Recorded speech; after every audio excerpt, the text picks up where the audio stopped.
Arthur Harry, bonjour. Bonjour. On est très heureux de vous recevoir entre-temps. On est très heureux doublement parce qu'en fait, c'est aussi la première fois qu'on reçoit un cinéaste. Et doublement parce que moi, j'aime énormément vos films et donc je suis très heureux d'en parler avec vous aujourd'hui. Notamment de 2 longs métrages. On va essayer de se concentrer sur les longs métrages. Alors, vous avez fait 2 longs métrages assez différents finalement. Diamant Noir en 2015 et très dernièrement, donc Onoda en 2021. Qui est un sous-titre 10 000 nuits dans la jungle. Je dis deux longs métrages assez différents parce qu'il y en a un qui paraît être extrêmement imprégné d'histoire, l'autre qui paraît être imprégné presque d'un genre de cinéma de hold-up, un cinéma de genre, on y reviendra. Et pourtant, peut-être qu'on trouvera des liens dans ces 2 films qui sont liés justement à la façon dont vous écrivez vos films, dont vous mettez en scène une certaine histoire, et donc quelque part aussi, vous plongez vos personnages dans des liens avec leur passé ou liés à une histoire plus générale. Alors, Onoda, qui nous intéressera peut-être un peu plus longuement aujourd'hui, en dire quelques mots, il a été sélectionné au Festival de Cannes, il a été donc en ouverture de la section Un certain regard. Il a été également, il a reçu le prix Louis Deluc cette année. Félicitations pour ça, parce que c'est quand même une très belle récompense pour ce si beau film. Et vous avez également reçu le César avec votre co-scénariste, donc Vincent Poimiro, le César du meilleur scénario original. Donc on revient à cette question de l'écriture, justement, qui va nous intéresser. Peut-être, avant de commencer, on va regarder la bande-annonce du film, et ensuite on parlera directement de cette histoire, justement.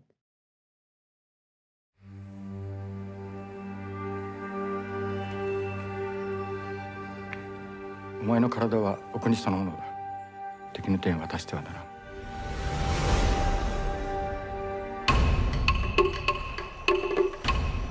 私が派遣されたのは防衛徹底抗戦の準備をするためです。君は経験不足で何も分かってない。ルソンは敵の手に渡りました。大規模な攻撃が予想されます。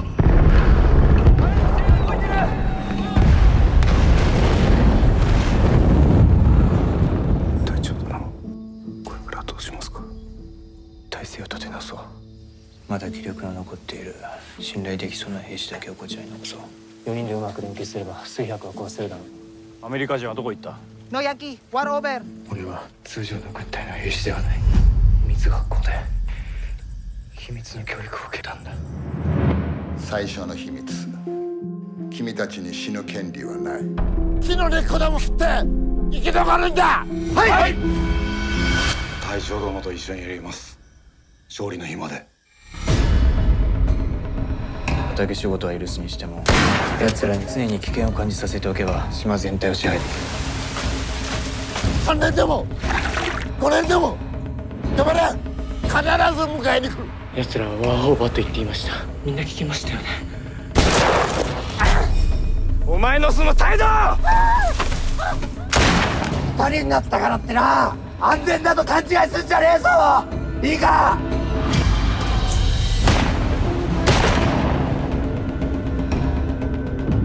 戦いはすぐそこにある。俺たちの近くにある。南の海岸にやってくるからそこで待てと言ってる。必ず迎えに行く。あの日あの人はそう言った。 C'est un film assez particulier parce que, quelque part, il est concentré absolument sur un seul personnage. Un personnage qui est justement un personnage réel, donc Hiro Onoda.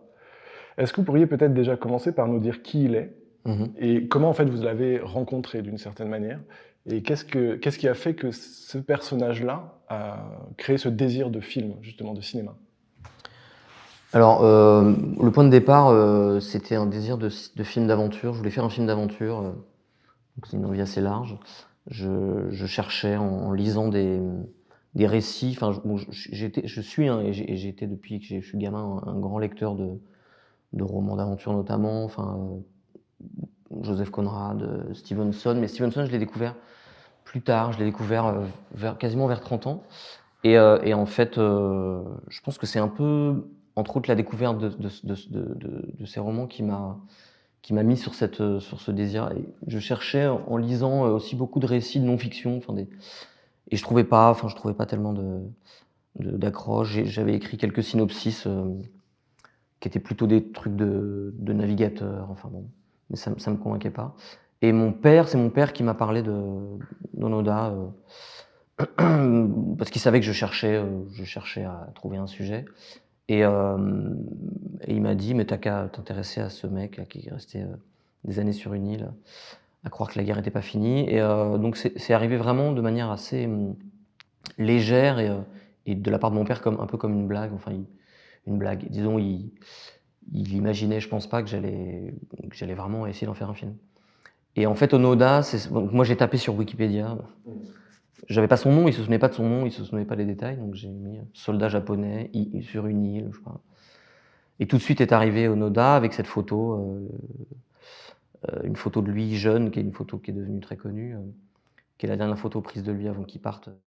Comment se passe le moment où justement se passe cette rencontre avec un récit réel, historique, et cette façon de le transcrire dans le scénario, cette façon de travailler une écriture donc cinématographique, parce que là on parle des faits, mais vous en avez fait un film. Moi, ce qui m'a frappé en découvrant l'histoire, c'est sa teneur. Enfin, c'est le mélange de réalité et déjà de fiction dans l'histoire elle-même. C'est-à-dire qu'il y a quelque chose de l'ordre d'un mythe, enfin, la dimension presque invraisemblable et impossible de l'histoire, où la durée, enfin, la ténacité, la survie, une dimension d'absurdité aussi qui confine à quelque chose de conceptuel. Enfin, moi, ça m'a tout de suite évoqué des mythes fondateurs de la littérature occidentale, entre autres. Don Quichotte, Ulysse, des échos de Beckett aussi. Enfin, voilà, c'est des choses Robinson, évidemment. C'est vraiment des mythes fondateurs, quoi. Et qui, je pense, même si je suis de fait, je connais mieux la culture occidentale que les autres, mais qui, je pense, ont des équivalents ou ont des échos dans toutes les cultures, en fait. Notamment la figure du héros invincible, du héros plus ou moins immortel, ou du héros qui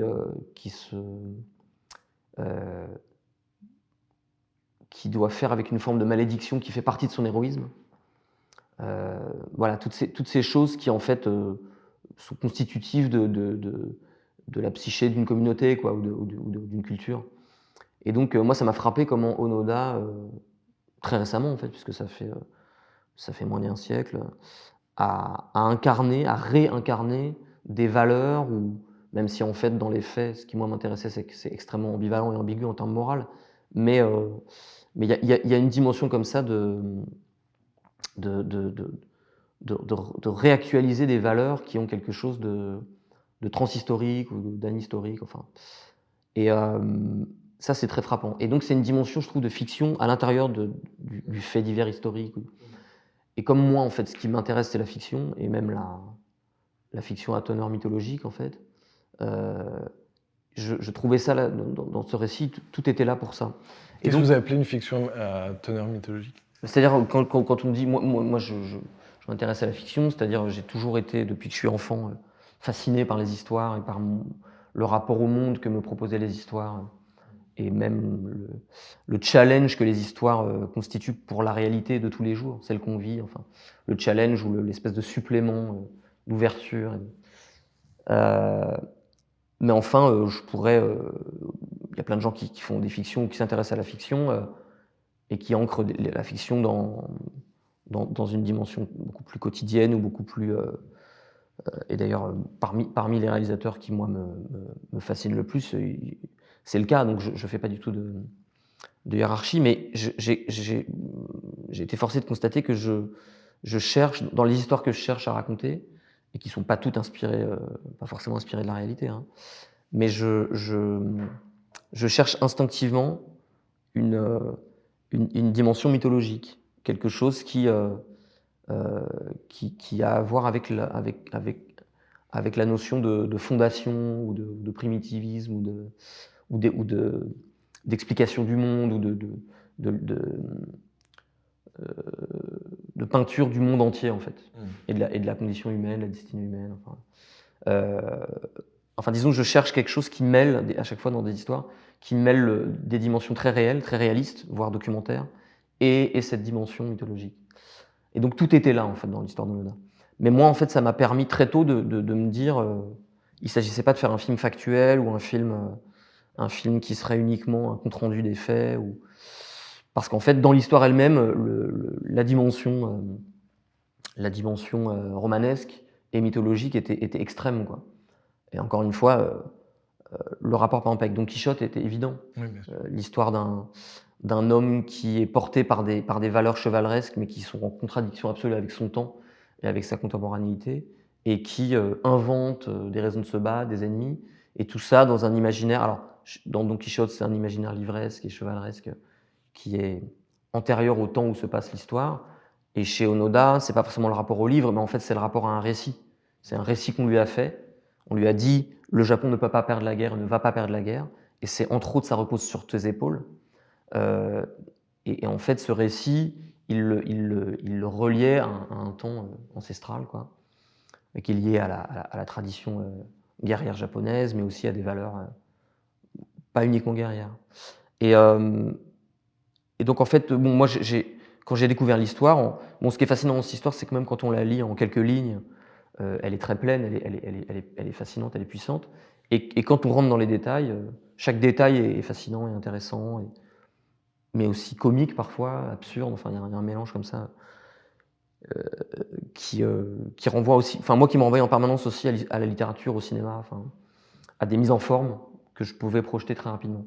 Et j'ai trouvé un livre qui a été vraiment un des points de départ de l'écriture, écrit par 2 Français dans les années 70, donc vraiment au retour d'Onoda au Japon, un livre qui s'appelle initialement Onoda 30 ans seul en guerre, écrit par Bernard Sandron et Gérard Chenu. Et j'ai retrouvé la trace d'un des 2 auteurs, Gérard Sandron, qui était très jeune, 25 ans je pense au moment. Donc c'est un livre documentaire, et qui est encore vivant et qui vit au Japon, à Tokyo. Et donc j'ai d'abord lu le livre, je l'ai trouvé, à l'époque il n'existait que d'occasion, enfin, maintenant il a été réédité, sous un autre titre d'ailleurs. Et le livre était assez fascinant, très bien écrit, construit de manière assez étonnante, parce que pas du tout chronologique, mais de manière assez fine, avec une forme de puzzle comme ça, qui, à mon avis, cherchait une chose que je cherchais aussi, c'est à capturer le vertige en fait que représente cette histoire et la façon dont elle a été vécue, notamment par Onoda, dans sa dimension temporelle, avec une dimension d'enfermement mental ou de presque d'onirisme au bout d'un moment, parce qu'en fait, il recrée le monde plus qu'il ne... Enfin, il y a vraiment une dimension de subjectivité presque malade, en fait. Donc, j'ai pas suivi la construction que le livre proposait, mais disons, le fait que ce soit la première matière, quasiment à part la fiche Wikipédia, la première matière à laquelle j'étais confronté et dont je me suis servi, ça m'a permis de comprendre à la fois concrètement et instinctivement que le fond de l'affaire, c'était ce vertige-là. En tout cas, ce personnage, justement, il est évidemment ancré de fait quand même dans une époque, donc on est quand même sur un film, même si on voit bien que dans votre cinéma, c'est en effet cette espèce de matière potentiellement mythologique, ou ce qui peut se dégager des récits qui peut faire film, on le voit évidemment dans Diamant Noir aussi. Mais là, dans tous les cas, on est quand même dans un film où vous devez de traverser une période particulière, la Seconde Guerre mondiale, puis les années quand même qui suivent, même si lui, justement, reste de toute façon ancré en tant que presque personnage d'archive, en fait, ancré dans son passé. Comment s'est passé justement le tournage à ce sujet? C'est-à-dire, quel était votre rapport à toute cette dimension, disons, de reconstitution historique sur les costumes, sur la corporalité, sur la façon dont on se doit, à un moment donné, de replacer quand même tout ça dans un temps précis. D'autant que, je crois savoir que, pour un film d'une telle ampleur, ça n'a pas non plus été un film avec énormément d'argent, comme on peut dire, loin de là. Non. Vous le défendez très bien, d'ailleurs, et vous l'avez encore très bien dit lors de la cérémonie des Césars, je veux dire, ce qui veut dire qu'il y a aussi une amplitude historique. Est-ce qu'elle a été contrainte par des questions de financement? Est-ce que vous auriez aimé quelque chose de beaucoup plus... Parce qu'on sent du Coppola dans tout ça aussi, parfois. Disons, en fait, je me suis rendu compte progressivement en écrivant le film que le film avait au départ évidemment une dimension un peu hors de portée, un peu folle comme ça. D'autant que quand on a décidé de se lancer là-dedans avec le producteur, j'avais pas encore réalisé mon premier long métrage. Je savais que j'allais le réaliser parce que... Ah, vous aviez eu l'idée bien avant alors En fait, j'ai découvert l'histoire en 2013. Et mon premier long métrage, je l'ai tourné en 2014 et il s'est terminé en 2015. Mais voilà, j'étais sur les rails de réaliser le film, le premier, mais il n'était pas fait encore. Donc on rêvait un peu hors sol quand même hein, sur Onoda. Mais bon, ça nous passionnait, donc on avait envie. Mais disons, j'ai assez vite compris que, comment dire, c'était à la fois en partie impossible à faire et en partie pas impossible. C'est-à-dire que les difficultés, elles n'étaient pas délirantes. Il y avait pas, il fallait pas ramener 4 navires de guerre, des destroyers, 500 hommes ou même 50 ou même 100 soldats. Enfin, c'était Parce à qu'on une peut, échelle. on peut peut-être dire, pour ceux qui n'ont pas encore vu le film, que c'est vrai que le film dure presque 3 heures, la très très grande majorité du film se passe Avec vraiment, 4 hommes, avec puis 4 3 personnes hommes, dans la puis 2 jungle. hommes, voilà. Et en fait, ce qu'il y a de plus massif, on va dire, en termes de moyens, c'est au début, c'est-à-dire quand il débarque sur cette île, il y a une garnison. On a un peu réduit la voilure, c'est-à-dire que je pense que la garnison comportait à peu près une centaine d'hommes, et nous, à l'image, on peut d'ailleurs, je ne sais pas quelle est la sensation qu'on a de cette garnison. Nous, on avait moins de 100 personnes, 100 figurants, mais voilà, les scènes de guerre sont extrêmement réduites. Dans la réalité d'Onoda, elles ont été un peu plus importantes, mais il n'a jamais été confronté physiquement à des Américains, il ne les a vus que de très loin. Il n'a jamais eu de combat corps à corps avec des Américains. Donc tout ça s'est fait dans une espèce de combat à distance, et nous on a développé cet aspect-là de guerre sans guerre, ou de guerre à distance, ou d'ennemis invisibles, ou d'ennemis intangibles, parce que ça servait le propos. Et aussi, voilà, on a trouvé un équilibre qui nous permettait, avec les moyens qu'on pressentait qu'on allait avoir, de faire le film. Mais en fait, pour répondre à votre question, je n'ai pas eu de sensation de contrainte, à part à quelques mini-endroits qui, en fait, avec du travail, se sont révélés tout à fait presque libérateurs. C'est-à-dire, par exemple, un exemple, dans la réalité, j'avais lu que donc Onoda a voyagé quand il a quitté le Japon, il a voyagé jusqu'aux Philippines, puis ensuite à Manille. Il a pris un avion militaire jusqu'à Manille, et ensuite de Manille à Lubang, il a été en bateau. Et moi, j'avais placé, parce que c'était la réalité, j'avais placé la scène où son officier lui donne son ordre de mission, une scène très solennelle comme ça, dans l'avion qui l'amenait aux Philippines. Et donc j'avais écrit une scène dans un petit avion militaire, dans la carlingue, qui tremblait comme ça, avec les jeunes officiers très impressionnés et presque comme ça en sueur, extrêmement tendus. Et j'avais une vision de la scène qui était très forte dans cet avion. Et on a cherché jusqu'à très tard une vieille carlingue comme ça d'avion, donc qu'on aurait fait un peu bouger comme ça au sol. Enfin bon, ça nous excitait beaucoup. Et on n'a jamais trouvé, parce que le tournage a eu lieu au Cambodge. Et au Cambodge, il n'y avait pas cette possibilité-là. Donc on a imaginé un moment le construire en décor, mais pour une seule scène, ça coûtait extrêmement cher. Bon, à un moment, mais ça c'est vraiment comment le cinéma se fait, je me suis rendu à l'évidence que c'était absolument pas indispensable, et que la scène en question pouvait être déplacée dans la cour de l'école de Futamata. Et c'est ce qu'on a fait. Et je l'ai stylisé d'une autre manière, avec une forme de nuit américaine un peu onirique, comme ça, un peu, qui me marque très fort. Et puis tout ça est un récit, c'est raconté en flashback par le personnage. Donc en fait, j'ai essayé de faire de certaines contraintes ou de certains renoncements en termes de mise en scène et en termes de moyens, des forces, ou d'en prendre mon parti, quoi. Mais de fait, le film, ce que je veux dire, c'est que dans sa matière même, il ne réclamait pas forcément un budget à la Coppola. En fait, le film aujourd'hui, il coûte à peu près 5 millions au final, tout fini. Mais sur le papier, le même film, normalement, il coûte beaucoup plus cher. Parce qu'en fait, il fallait être inventif pour le fabriquer comme ça. Et la maison de production était une maison de production de petite envergure, mais en fait, ça nous a donné une grande liberté, une grande inventivité. Et je pense qu'en réalité, on m'a souvent dit, notamment des professionnels du cinéma, que le film avait l'air de coûter plus cher. Ce qui n'était pas le but, mais enfin, je veux dire, voilà. Mais en réalité, moi, ce qui m'intéressait dans ce film, c'était aussi sa dimension de minimalisme. Disons, c'est très ambivalent, mais c'est à la fois un film qui a une dimension spectaculaire, même juste dans ce qu'il raconte.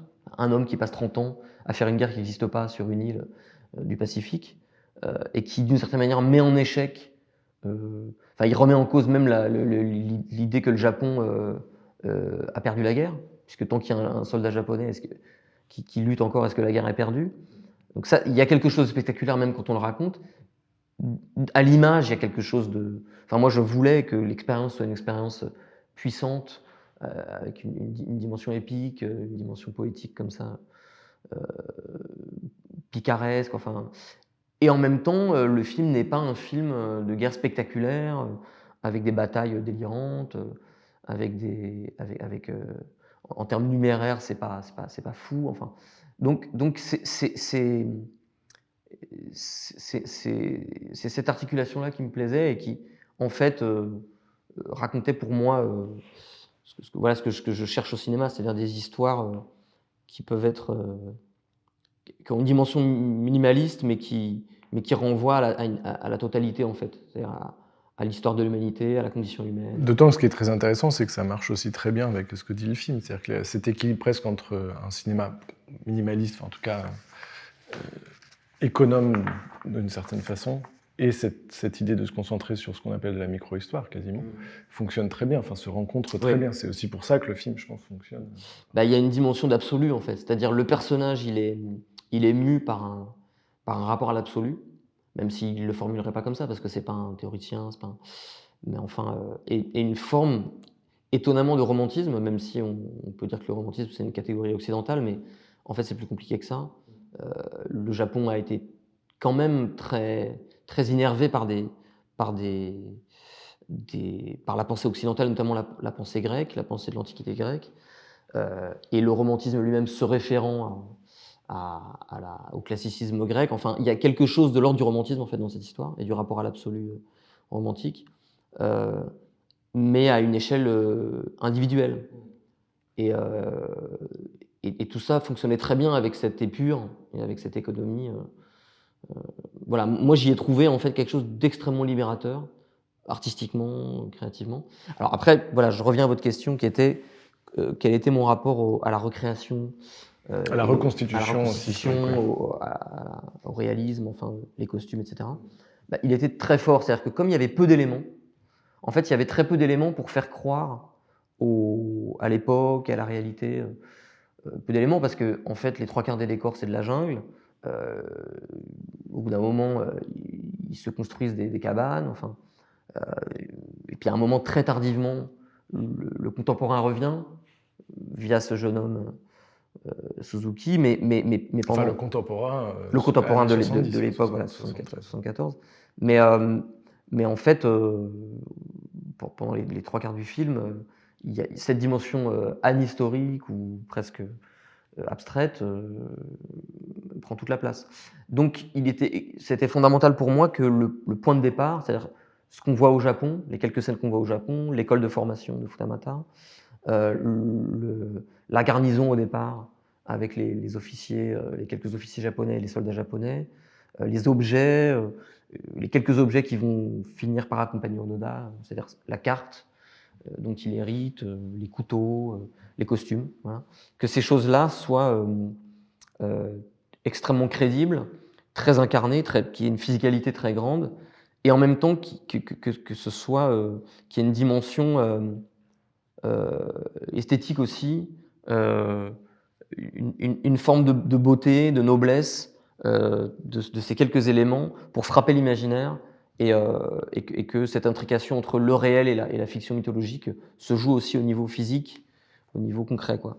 C'est extrêmement intéressant cette dimension-là, parce que je trouve que on a quand même souvent l'impression au cinéma que c'est presque dans la grandiloquence de la reconstitution, dans la densité que l'on retrouve de l'histoire ou de l'historique. Alors que c'est vrai qu'il suffit parfois de simples petites touches, comme vous dites, qui va percuter l'imaginaire. Je pense à la France de Serge Bozon ou la Maison des Bois de Piala. C'est-à-dire ces petits univers, ces petits lieux où il suffit simplement de quelques costumes, quelques affaires, quelques détails, cette carte qui va justement charger assez fortement l'imaginaire pour faire un film d'histoire, justement. Ouais, et cette carte, en fait, quand on regarde la carte de départ, elle est pas crédible, en fait, cette carte. C'est une carte où il y a presque aucune indication, on dirait une carte d'île au trésor d'enfant, quoi. Elle est très épurée, et en fait, au début, je me disais, mais... Donc on a beaucoup fait de recherches sur la carte, sur à quoi elle pouvait ressembler, à quoi elle devait ressembler, et à un moment, cette dimension presque enfantine m'a beaucoup plu, en fait. Déjà parce que je savais qu'il y aurait une évolution très grande, et que c'était presque la page blanche, enfin, cette carte, avec rien, quoi, juste une île verte, et puis de l'eau bleue autour, et quelques mots, quelques indications, quelques sigles à peine. Et j'y voyais en fait déjà une référence à mon point de départ, qui est, comme je le disais, le roman d'aventure, et notamment L'île au trésor de Stevenson, où tout part d'une carte et d'un jeu que Stevenson a fait avec son fils adoptif, où ils se sont excités autour d'une carte qu'ils sont dessinée. Et c'est cette carte qui a commencé à lancer une fiction qui se racontait soir après soir, et c'est comme ça qu'il a écrit son premier roman, qui est une refonte absolue de la littérature d'aventure, mais même au-delà de la littérature, quoi. Et donc je trouvais ça assez jouissif d'assumer ça, que cette carte ait une dimension presque irréaliste, quoi. Et ils se mettent à annoter cette carte. Donc je naviguais, je négociais en permanence, on négociait, parce que je n'ai pas fait ça tout seul, en permanence entre des éléments d'incarnation très réalistes. Par exemple, les costumes sont vraiment le fruit de recherches. Et par exemple, le costume terminal d'Onoda, c'est-à-dire son costume à la fin, je ne parle pas de la cape, une espèce de cape végétale, mais le costume lui-même, il est une reproduction, vraiment, la recherche c'était de faire une reproduction à l'identique, avec une obsession sur les couleurs, les matières, du costume d'Onoda, puisqu'on a des photos, pour le coup, on a même une abondance de photos. Et les costumières se sont obsédées à essayer de reproduire et de retrouver ces différentes teintes, parce qu'en fait, le costume, il est rapiécé. C'est ça, cet aspect rapiécé. Voilà, il y a quelques éléments qui ont l'air d'être d'origine, ce qui donc est fascinant quand on y réfléchit, c'est-à-dire des pièces de tissu de son uniforme originel, mais en fait, elles ne tiennent, ces pièces d'origine, que parce qu'il a récupéré un peu partout, il a chapardé des morceaux de vêtements, y compris des morceaux de vêtements d'uniforme militaire américain, parce qu'il y avait sur cette île, je ne sais pas si c'était des éléments de surplus de l'armée américaine, mais ça ressemblait à ça. Il y avait une garnison philippine, et je crois ils ont été voler des choses dans cette garnison, ils prenaient beaucoup de risques. Et même chez les paysans ou chez les pêcheurs de l'île, il y avait des choses qui venaient de l'armée américaine. Donc ça, je trouvais ça une ironie absolument géniale. Bon, on l'a pas vraiment intégré dans le scénario, mais voilà, en fait, bon, il se trouve par ailleurs que ce costume de Noda, il est beau. Enfin, il y a quelque chose de l'ordre d'une reconstruction et qui est frappante visuellement, esthétiquement. Enfin, bon, c'est la fascination du passé aussi. Je suis pas dupe totalement de ça. C'est parce que ce sont des images d'archives, parce que ça fait déjà 50 ans. Enfin, et tout ça, ça exprime aussi la fascination, y compris visuelle, qu'exerce le passé sur nous aujourd'hui, le lointain en fait.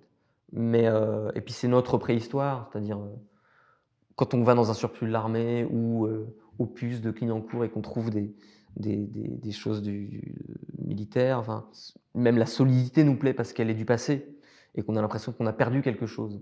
Même si, en fait, si on interroge vraiment ça, c'est du côté selon le bord idéologique où on est. Enfin, moi, il ne faut pas me pousser beaucoup pour trouver que tout ça est un imaginaire gênant aussi. Parce que ça justifiait des invasions, de l'impérialisme, des morts, enfin voilà. Mais il n'empêche que ça raconte quelque chose de notre préhistoire et de ce qui est perdu, irrémédiablement perdu, et que c'était une des motivations pour moi de faire ce film, d'essayer de replonger dans ce passé et d'interroger en même temps, dans le même geste, qu'est-ce que c'est que cette fascination pour ce qui, soi-disant, serait pur, parce que non corrompu par le contemporain ou par par la marche du temps, par le capitalisme. Enfin. Et Onoda, c'est aussi l'histoire de quelqu'un qui, de fait, presque involontairement, a résisté à la marche du temps et à la marche du temps au marché. C'est quelqu'un qui a vécu pendant 30 ans sans argent, sans système ouais, de consommation. Enfin, sa manière de vivre, on peut aussi la regarder et l'interroger du côté d'une certaine utopie, c'est-à-dire de l'invention d'un monde qui serait de fait en résistance avec celui qu'on nous propose. Même si c'est là aussi beaucoup plus complexe que ça et beaucoup plus ambigu que ça. Mais, on ne peut pas ne pas penser exactement à ça. Et c'est aussi parce que ça rappelle encore une fois, des mythes qui ont à voir avec l'utopie ou avec la réinvention du monde sur des bases. Enfin, voilà, Robinson, c'est aussi quelqu'un qui se débrouille pour vivre différemment, et pour reconnecter avec un rapport au monde, avec un rapport à la nature, à l'autre, par le fait de ce que son histoire la contraint à vivre. Voilà, mais donc, bon, et puis du côté des décors, il y a eu des recherches assez poussées aussi. Bon, moi, je suis très très heureux de cette aventure-là, enfin, du travail que j'ai été amené à faire avec les collaboratrices, en l'occurrence au costume et au décor. Aussi parce que c'était un travail sur place au Cambodge, de création avec des Cambodgiens, avec des. Enfin, tout ça était une aventure collective très forte et très belle. Peut-être ce que finalement on parle pas de Diamant Noir, mais c'est pas très grave, on peut rester sur Onoda. Mais peut-être à ce moment-là qu'on pourrait parler d'une séquence, enfin d'une séquence que j'aime beaucoup. On parlait de cette façon dont ce personnage est presque un personnage d'archive quelque part, et donc qui est en effet un personnage ancré dans une temporalité. On ne peut pas dire autrement que c'est un personnage qui est englué dans un certain passé, alors que le monde continue de filer. Enfin, le présent, justement, continue d'être là où lui, il reste ancré dans le passé. Et il y a quelque chose qui se passe au moment où, justement, il est percuté par le présent, au moment où ils écoutent avec son collaborateur la radio. Alors, il y a plusieurs séquences, mais il y en a une en particulier, au moment où ils écoutent le premier pas sur la Lune. Ce qui est intéressant, c'est cette façon dont, quelque part, la façon dont ils sont intégrés dans le passé devient une pure fiction pour eux. C'est-à-dire qu'ils ne sont plus du tout ancrés dans le réel. Pourtant, c'est leur réel à eux, à ce moment-là. J'aimerais comprendre comment cette dimension-là vous a intéressé, cette façon d'être arrêté dans le passé qui devient une fiction totale, en fait. Et le présent regardé comme une fiction pour eux. Je veux dire, ce qu'ils écoutent, c'est de la fiction. C'est pas du tout. Alors moi, j'ai été très frappé. Alors déjà, bon, les bases de ça sont un peu dans la réalité de l'histoire d'Onoda, c'est-à-dire qu'ils ont effectivement à un moment une radio. Ils ont réussi à capter les ondes japonaises, ce qui paraît ahurissant. Et donc ça, c'est vraiment... je crois que c'est arrivé dans les années 50 ou 60. J'ai joué avec la temporalité, j'ai pris des libertés.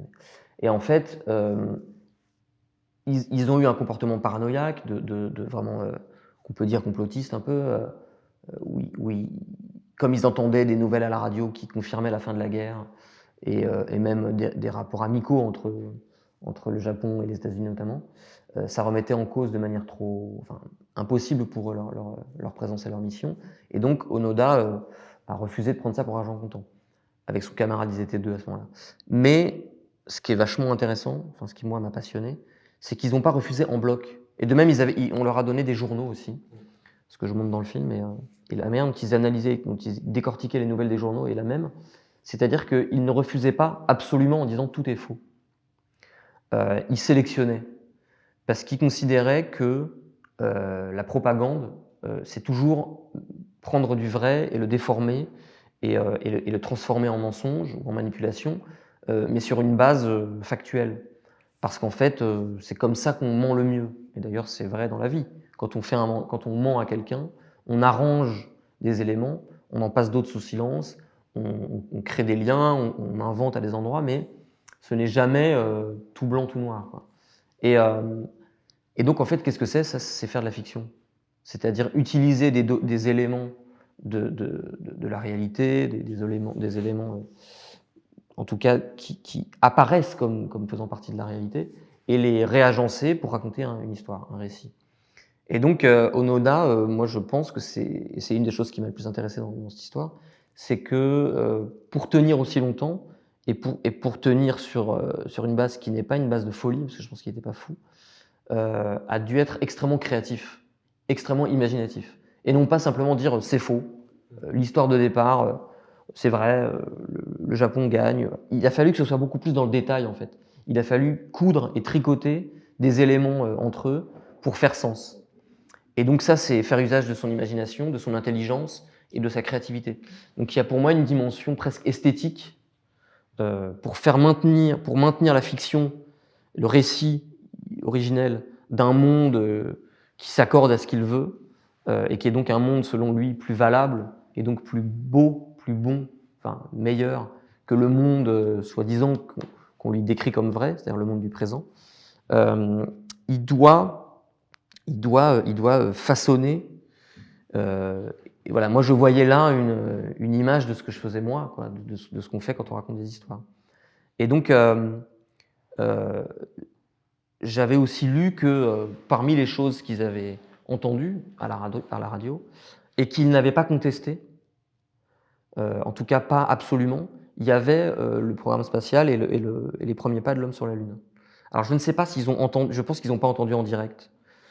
Bon, au bout d'un moment, moi, en plus, comme ça fait un certain temps que j'ai écrit le film et que je ne sais plus exactement à quel endroit mon intervention s'est faite, mais ce qui est sûr, c'est que j'ai trouvé ça génial parce que, en fait, l'homme qui marche sur la Lune, c'est le rêve de l'humanité. En fait, c'est un événement ahurissant parce que c'est l'humanité entière qui rêve à la même chose, qui a rêvé à la même chose. Et il y en a eu des images avant 69, il y a eu des récits, il y a eu Jules Verne, il y a eu Tintin, mais je veux dire, il y a eu Méliès, enfin, c'est une image, la Lune, et le fait de peut-être un jour y arriver, qui est de l'ordre du rêve, et qui finit par s'incarner, d'ailleurs ce qui suppose aussi que des gens le contestent, parce que ça paraît tellement ahurissant qu'il y a une théorie du complot à ce propos-là, mais de fait, c'est l'humanité entière qui assiste à l'unisson à la réalisation d'un rêve. Et qui, du coup,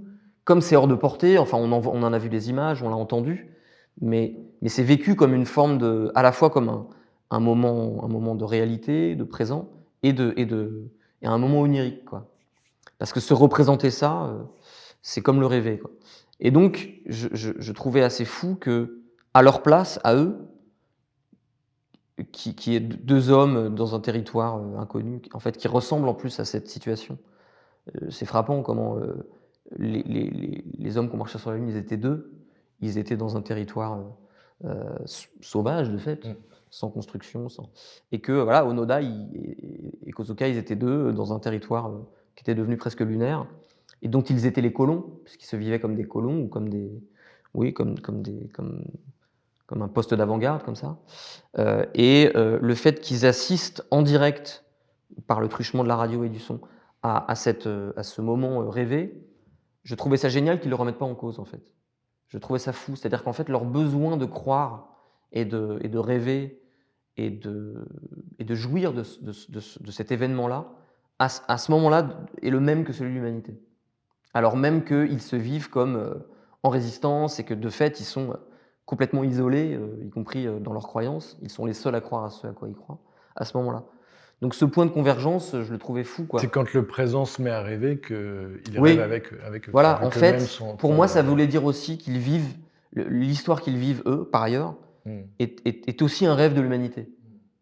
Et qui concerne l'humanité entière, même si ils sont d'une certaine manière en décalage total, même en guerre avec le reste du monde.